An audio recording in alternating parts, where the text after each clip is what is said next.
Hello everyone. हम class 9th में सामाजिक विज्ञान का हमारा चैप्टर सेकंड चल रहा था, भारत का भौतिक स्वरूप।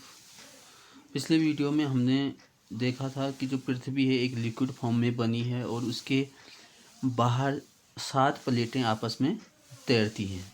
इन प्लेटों के तैरने से और इनके आपस में टकराने से जो हमारी पृथ्वी में यानी कि अन्य जो कॉन्टिनेंट है उनकी स्थला आकृति में परिवर्तन आए हैं।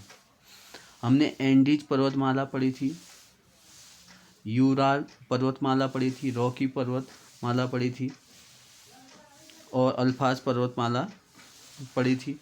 तो ये सारे पर्वतों के बारे में हमने अध्ययन किया था और साथ ही जो प्लेटें गति करती हैं, जो एक दूसरे के करीब आती हैं, उन प्लेटों को हमने क्या कहा था, अभिसारी।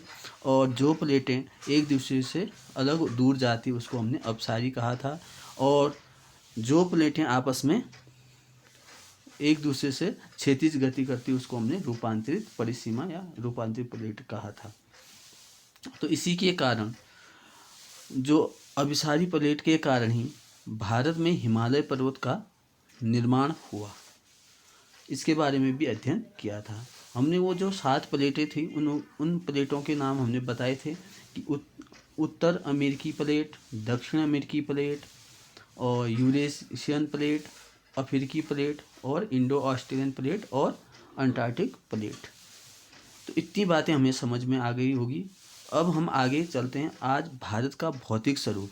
अब हमारा जो चैप्टर का नाम है उसी के अकॉर्डिंग आज हम भारत के मुख्य जो भूभाग है यानी कि भारत के भौगोलिक वितरण के बारे में अध्ययन करेंगे और भारत का जो भौगोलिक वितरण है वह किस प्रकार से है इसके बारे में हम अध्ययन करेंगे। तो स्टार्ट करते हैं। सबसे पहले आपको स्क्रीन में दिख रहा होगा, हम अपने देश भारत की ओर जाते हैं और तभी हम भारत के भौगोलिक जो स्वरूप है उसके बारे में अध्ययन कर पाएंगे। अगर भारत के भौगोलिक स्वरूप की बात करें तो अध्ययन की सुविधा के लिए मुख्य भौगोलिक वितरण को निम्न भागों में वितरित किया गया। अब निम्न भागों में वो कौन कौन से हैं, ध्यान से सुनेंगे। सबसे पहले हिमालय,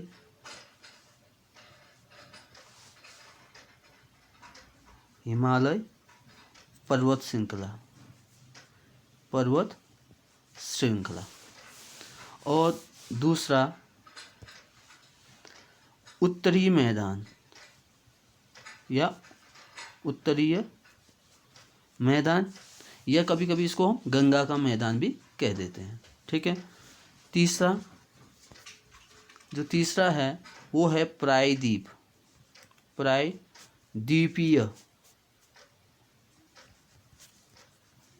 पठार,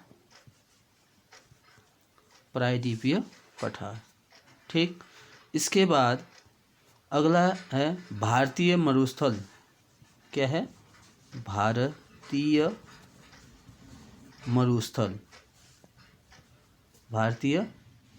मरुस्थल, ठीक। आगे है तटीय मैदान।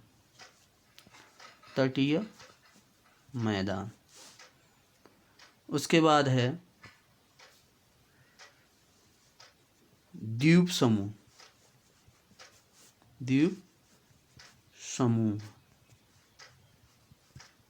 ठीक।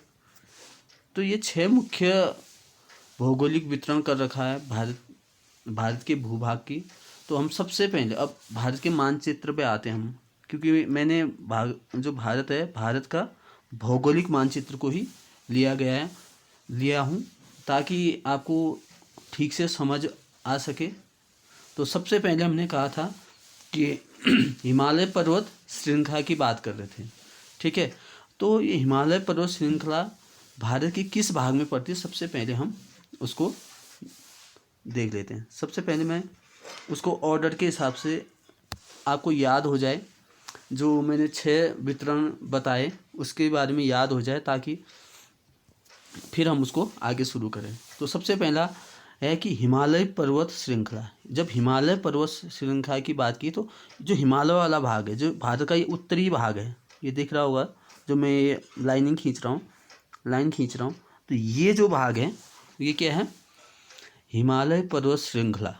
ठीक है, उसके ठीक नीचे इसी ऑर्डर में याद करना है, ये जो नदियों द्वारा, ये गंगा नदी तथा यहाँ से जो ब्रह्मपुत्र नदी द्वारा यहाँ असम में कुछ मैदानों का निर्माण किया गया।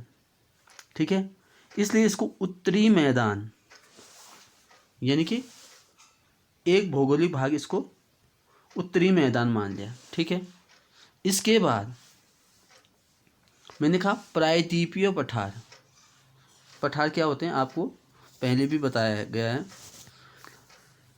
तो प्रायद्वीपीय पठार मतलब सबसे पहले प्रायद्वीप क्या होता है उसको समझ लेते हैं। प्रायद्वीप किसको बोलते हैं, भूमि का वह भाग जो तीनों ओर से जल से घिरा है उसको हम प्रायद्वीप कहते हैं। जैसे ये वाला भाग देख लो आप। ठीक है, भारत का ये दक्षिण भाग, ये पूर्वी भाग और ये पश्चिमी भाग, ये तीनों तरफ जल से घिरा है, तो हम इसको प्रायद्वीप कहेंगे।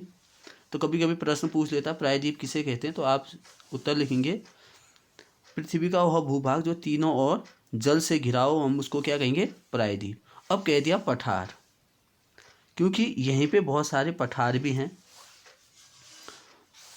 जिसको हम दक्कन का पठार कहते हैं, मालाबार का पठार, और यहाँ पे छोटा नागपुर का पठार बहुत महत्वपूर्ण है। झारखंड छत्तीसगढ़ में पड़ता है, जहाँ कोयले की सबसे ज़्यादा खाने हैं। ठीक है, तो इसके बाद है तटीय मैदान, यानी जो कोस्टल एरिया है, तटीय मैदान, ये वाला एरिया जो है, जो प्रायद्वीप है, इस वाले भाग को, ये सक्रिय मैदान है, इसको तटीय मैदान के रूप में विभाजित किया गया। इसके बाद बचता है हमारा द्वीप समूह। द्वीप समूह की बात करें, जैसे अंडमान निकोबार, ठीक है, लक्षद्वीप समूह, तो ये सारे जो द्वीप हैं इसको अलग से बांटा गया। तो इस तरह से हमने 6 मुख्य भाग जो भौगोलिक वितरण लिया, हमने उसमें 6 भागों को लिया।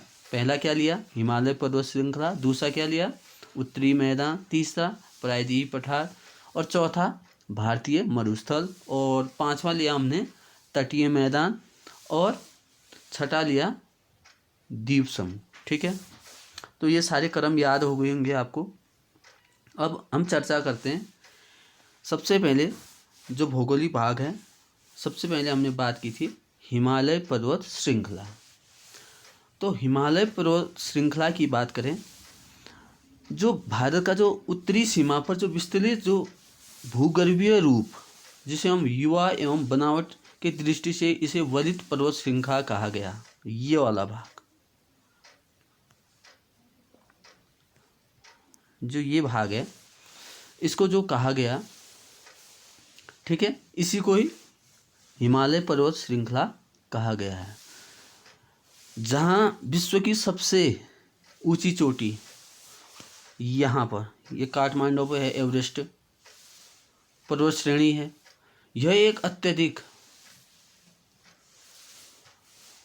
असम अवरोधी से भी एक है। यहाँ पे इधर पे पार्ट है, यहाँ पे जो इधर से ब्रह्मपुत्र नदी बहती है, ठीक है, अवरोधों से भी एक है, यानी जो उत्तर से आने वाली जो हवाएं हैं उसको भी रोकती है, और ये एक प्रहरी की तरह काम करती है। ठीक है, और जो इसकी जो आकृति है, इस तरह से आप मान सकते हैं, इस तरह से अर्धवृत्ताकार। अब मैंने एक तरफ से क्या कर दिया, सकरा कर दिया, एक तरफ से चौड़ा। अगर मैं इसकी टोटल लेंथ की बात करूं, इस रेंज की बात करूं, टोटल ये जो रेंज है इसकी लंबाई की बात करूं, ये जो लंबाई है 2400 किमी, कितनी है, 2400 किमी, याद रखना है इसको। अब बात करते हैं इसकी चौड़ाई। अब इसके 2 छोर हैं, एक ये हो गया पश्चिमी छोर और ये हो गया पूर्वी छोर। तो अगर हम पश्चिमी छोर की चौड़ाई ज़्यादा है, क्योंकि ये 400 किमी है, कितनी है, 400 किमी। जैसे जैसे ये पूर्व की ओर जाती है तो ये सक्रिय होती चली जाती है। यहाँ तक इसकी अगर हम पूर्वी छोर की बात करें तो 150 किमी है। ठीक है, इतनी चीज़ें समझ में आ गई होंगी। अब हम बात करते हैं इसमें जो पर्वत श्रृंखलाएं हैं, कभी कभी प्रश्न पूछ लेता है, ऑर्डर में पूछ लेता है, पश्चिम से पूर्व की ओर जो पहाड़ियाँ हैं, जो पर्वत हैं, उनके क्रम में एक क्रम में लिखिए, या कभी कभी पूर्व से पश्चिम की ओर, कभी पश्चिम से पूर्व की ओर। ठीक है, तो पहले हम इसको देख लेते हैं ढंग से। ठीक है, अगर हम बात करें तो पर्वतों की, तो थोड़ा जूम कर लेते हैं, इसके अकॉर्डिंग हम देख लेंगे। ठीक है, सबसे पहले हम नामचा बरुआ पर्वत, नामचा बरुआ पर्वत यहाँ पर है, ये अरुणाचल प्रदेश पड़ता है, तो यहाँ पर है। ठीक है, तो पूर्व का सबसे पहला पर्वत कौन सा हो गया? अरुणाचल प्रदेश में नामचा बरुआ पर्वत। ठीक है, उसके बाद हम आते हैं यहाँ पे सिक्किम में कंचनजंगा। ठीक है, इसके ठीक सामने काठमांडू में एवरेस्ट। अभी इसको दिखाऊंगा अभी, ये पर्वत श्रृंखलाएं। इसके बाद इधर की ओर आते हैं तो यहाँ उत्तराखंड की ओर चलते हैं हम अब धीरे धीरे। उत्तराखंड में नंदा पर्वत है। ठीक है, नंदा पर्वत है, पंचाचूली है, त्रिशूल है। ठीक, और अगर इधर बीच में धौलागिरी पर्वत भी है, अन्नपूर्णा है, लेकिन ये सब नेपाल में है। मकालू है। ठीक है, और एवरेस्ट है। ये 4 पर्वत जो हैं वो क्या हैं? नेपाल में हैं, धौलागिरी, अन्नपूर्णा और मकालू।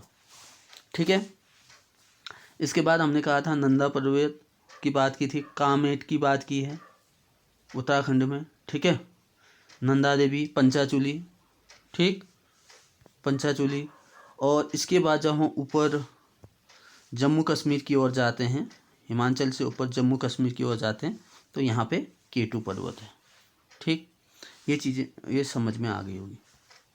तो अगर हम ऊंचाई की बात बता दूं, अगर इनकी ऊंचाई की बात करें, इन पर्वतों की ऊंचाई की बात, तो सबसे पहले माउंट एवरेस्ट की ऊंचाई, काठमांडू में जाते हैं हम, माउंट एवरेस्ट को देख लेते हैं जूम आउट करके, जूम करके।